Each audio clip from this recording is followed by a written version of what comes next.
Labels, labels, labels. The Zara kind of girl. Forever 21 type. Girlfriend, princess, high maintenance chick. iPhone only. Tanish, dove, prude, bitch, sex pot. So many labels. So come on now, let's go a few rounds. Girl versus label. Let's say you are a single woman. You're friendly, you're attractive, you're average intelligence, all that stuff. So many men around, all the attention, always a little flirtatious. You learn not to take it too seriously.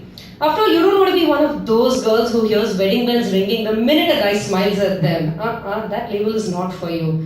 No dude, really? You thought I was that soppy? Yeah, right. Sigh of relief when the men laugh at those girls. You're not one of them. You are a cool girl.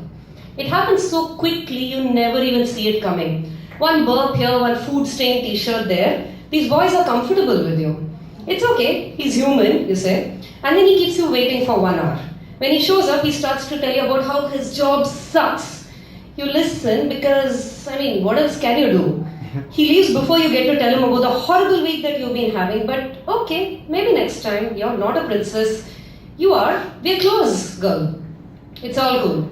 He's really busy. Well, you're also busy. And then you meet on a Friday when you're just aching for some good company.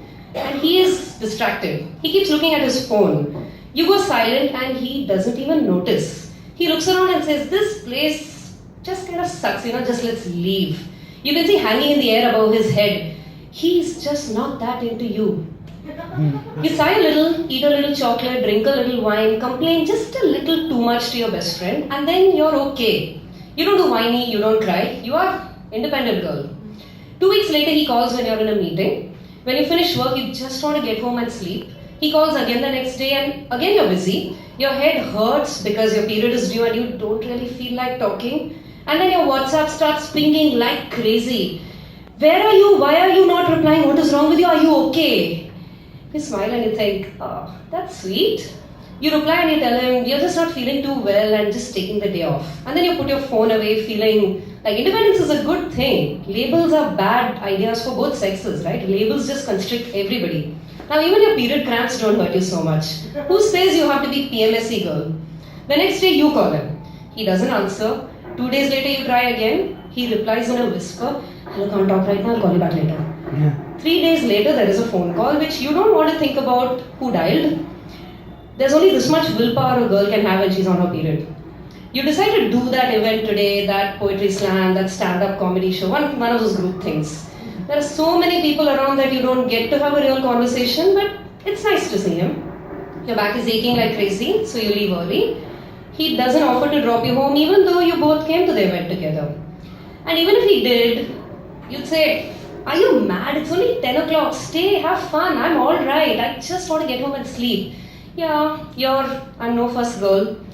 Time passes. You have a couple of Tinder dates. All of them wanted instant sex. None of them wanted a conversation and you didn't want any of them. He keeps in touch on WhatsApp. One joke, one emoji, a photograph of his new Kindle, more emoji, one random sentence that you cannot understand, followed by, sorry, ignore please. You shrug. You will not be grammar Nazi girl. One time you called to tell him about this music thing that you're going to and do you want to chill? And he says, no, I'm busy today. So you go back to being the solo date girl. One ticket please. It's weeks before you hear from him again. A phone call and his face is flashing on your screen and this little twinge in your stomach. He's calling to ask you, what is the name of that restaurant we went to once where we had to leave early because you didn't like it? No, it wasn't me, you say. He was the one who had itchy pants that day. He laughs and he says, drink off tomorrow at the same restaurant and we'll see who has itchy pants. So you meet the next day and it's a Sunday afternoon and he says, you might want to order your girly Cosmopolitan and then go back home to hug your teddy bear. You give him a look and you order a rum and coke. You've always been a girl who can hold her drink. You finish your drink before him and then wait for him to catch up. Point to the half full glass. You are then made to give suggestions on restaurants because he's on a phone call. Suggestions on restaurants, cafe directions, more suggestions, all accompanied by elaborate facial gestures from him. And then he hangs up, downs his drink and calls for the bill. What is happening you want to say, and before you can even say it, he says, gotta go, I don't want to keep her waiting. Will it be faster by road or by train? You know what, chuck it, I'll take a cab because I don't want to turn up meeting her when I'm smelling like of the train. And then he jumps into the first cab that comes by before you even had a chance to say bye. And then you get a text from him saying, sorry babe, I hope you didn't mind. You're starting to get a sense of what kind of girl you are in his eyes, and it's not any kind of girl.